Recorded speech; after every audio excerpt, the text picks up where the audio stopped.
All right, now we're going to move up the arm, and we're going to begin to learn locks with a little bigger joints. We learned the finger locks. Now we're going to learn some joint locks on the wrist.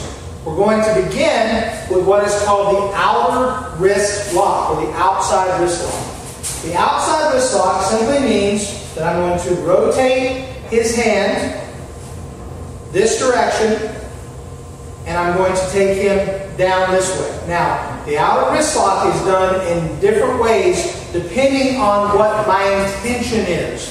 If I want to throw him over there, I might do a big circular motion to take him down.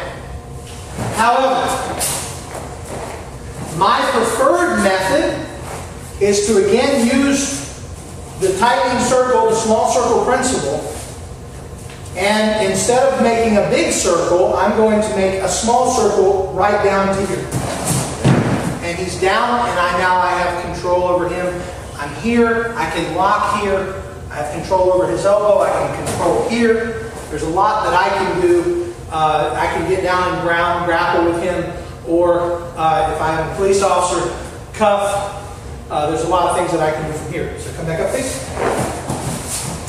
All right, let's move that down. All right. So how would I get to an outside wrist lock? Well, if he grabs me by the wrist, I'm in an outside wrist lock. All I did was I reach across, rotate out, and now I'm in an outside wrist lock. Another way might be from a push. If he pushes me, I might absorb some of the energy, turn, and throw. Again, if he points his finger at me, if I'm here, I don't want any trouble. I may just grab and rotate. He may have something in his hand. He may have a blade in his hand or something else. And I may just be grabbing it to maintain control and rotate his wrist to take him down. It all depends. But the key is, when you're doing an outside wrist lock, I want you to think about one thing. There are two pressure points. Triple warmer 3 is right here, between the knuckle of his pinky and his ring finger. Triple warmer 3. Lung 8 is on the opposite side of the wrist. It's right here. If I can control triple warmer 3 and lung 8 and bring them together, I can do this movement with one hand. And he's down. And all I did was that motion. Triple warmer 3 and lung 8 allow me to do that. So, if I'm using two hands, this hand is going to be attacking lung 8 as this hand is attacking triple warmer 3. No matter if I grab it one-handed, if I grab it two-handed, I want to think about those 2 points in his hand. I want to get to where every time I do the technique, I actually visualize connecting these two. And as I do, he feels the pressure and will go down. That is an outer wrist lock. And as you can see, it becomes a takedown. It doesn't have to be. I may just drive it back into it, but I can use it to take him down if need be. Outer wrist lock. Now, an inside wrist lock is a little bit different. I'm going to ask you to trade sides with me, only because of the way this is going to show it to the camera. An inside wrist lock. The outside wrist lock went outside. The inside wrist lock goes to the inside. Now, the inside wrist lock, you see the motion. How would I get to an inside wrist lock? Again, if you were to grab my wrist, I can come across, and there's an inside wrist lock.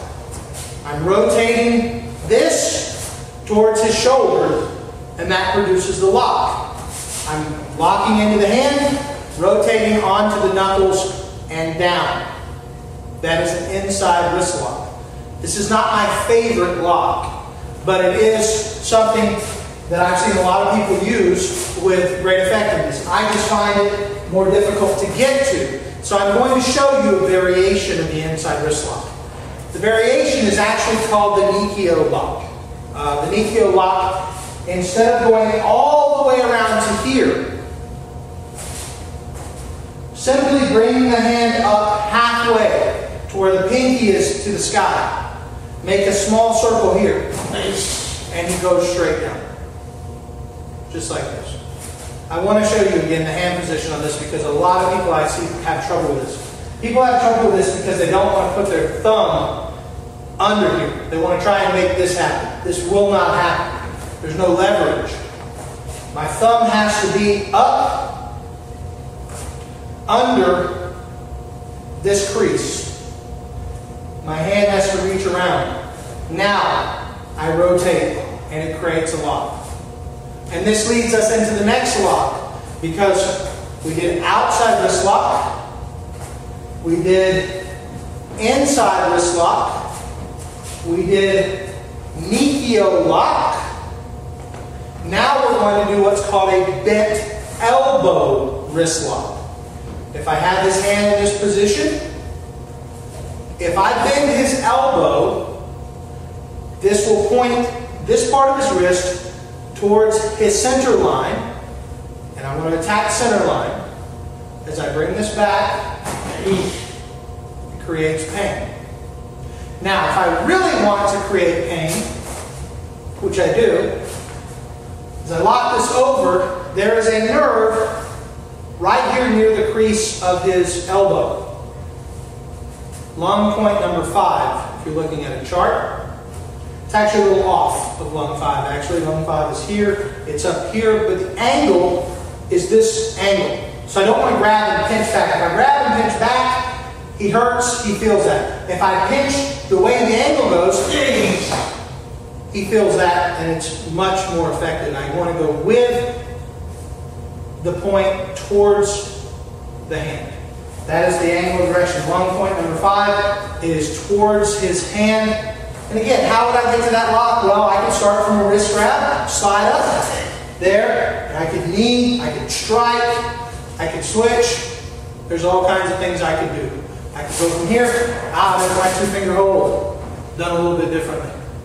Arm lock, all kinds of things I could do from here. But it all started, if he grabs me, rotate in, strike, bang.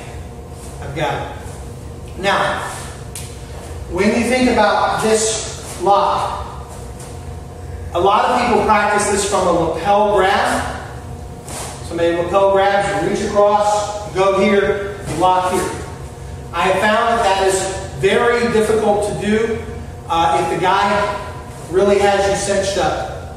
As I'm grabbing and trying to fight, notice where I'm doing what I'm doing. I'm exposing myself to him. You can see this is loaded. If I go to grab that, even if I do it immediately, I'm going to get hit. So I don't necessarily recommend that wrist lock for a lapel grab technique. Unless, of course, the guy, his hand is like this, possibly. But even then, I would probably do a different technique. Again, though, learning these locks, you can begin to think about and become creative in how you might get to that lock. Again, starting from a wrist grab, I might do this lock from a wrist grab. Starting from a cross-hand wrist grab, I might do the outside wrist lock and throw. It all depends on what I'm doing. If he's going to push me, I might trap the hand, lock, bang, and there's my attack.